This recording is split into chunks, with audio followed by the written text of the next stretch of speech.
It is what it is. I've always been writing. I started writing when I was about 7 years old. I was born in Kingston, Jamaica. Kingston, Jamaica is heavily influenced by music, reggae music, dancehall music. So some of my early writing started out writing lyrics. I would call myself a young lyricist at the time. I wrote my own lyrics, but I also performed on stage. Did make a little name for myself as I was growing up. I entered a few competitions. I was successful in a few competitions, came out on top in a few competitions. And as you know, with anything, if you're good at it, if you realize that you're good at it, it only encourages you to continue to do it.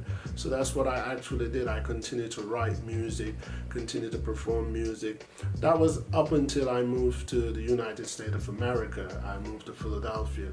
Philadelphia was one of those cities that was also influenced by music, but the American culture was different from the Jamaican culture, so their music influence was more of hip-hop, doo-wop, R&B, and so on and so forth. I continued to write while I lived in the States, but I quickly converted my writing from music and went on to books. My first books were collective poetry.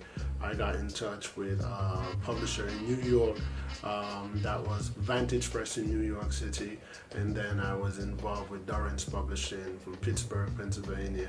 And then, if you're writing in the United States or if you're doing any performing arts, the Library of Congress is the place where you get all your stuff copyrighted. Back in the day, things are different now, so it's all done different, but I've always been writing.